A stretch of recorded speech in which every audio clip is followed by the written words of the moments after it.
are back with In Depth today, and this is your public service announcement to set your clock back by an hour tonight before you go to bed. Or your children will just get you up early because daylight saving time is ending early tomorrow morning, forcing most of us to fall back. But not everyone around the country does it, and it seems like twice a year the debate is renewed. Do we really need daylight saving time at all? Well, NBC's Emilie Ikeda once again decided to investigate. Emilie, good morning. Okay, guys, so I will start with the good news. We get an extra hour of sleep tonight. Bad news, prepare for it to start getting dark in the 4 p.m. hour. The clock change twice a year is reawakening the debate over whether we should do away with the tradition, as new research shows what it could be doing to our health.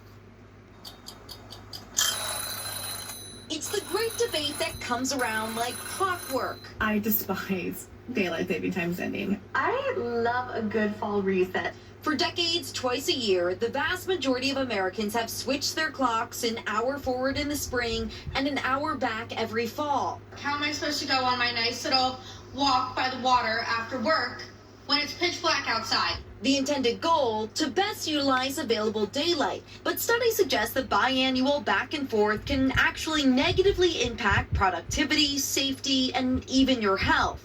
New evidence from Stanford Medicine finds if we locked the clock, there would be a decrease in the prevalence of both obesity and stroke, though by less than 1%. The risk to any individual is really quite small.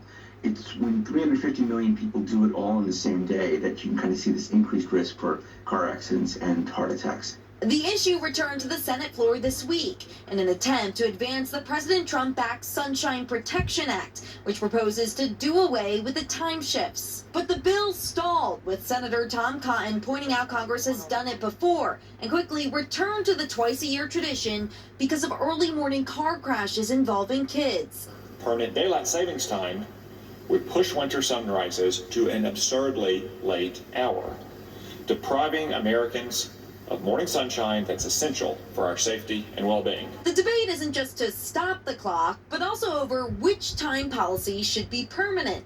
In a Gallup poll this year, 19% of Americans say they like the status quo. 24% say they prefer to have daylight saving time the whole year, which prioritizes light in the evening, while 48% of Americans want standard time, which focuses on light in the morning in the winter. Stanford researchers fall into the last camp. To get outside, get some light exposure to regulate your circadian rhythm and make sure you're keeping it dark at night so that, your sleep isn't disturbed. To avoid clock shock from setting in.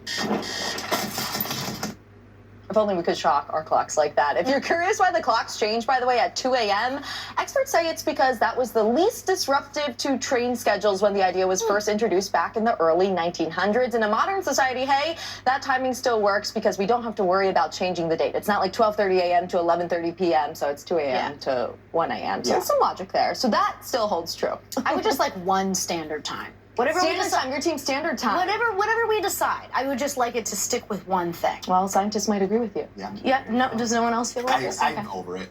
You're done. I'm actually in the camp of I don't mind the switching. Yeah. Okay. I don't Okay with mind that too. Controversial. Joe's okay with it all. Coming up in Pop Start, still to come, a scary movie trailer perfect for Halloween weekend. Show you what you can expect in the next installment of the Scream franchise after these messages.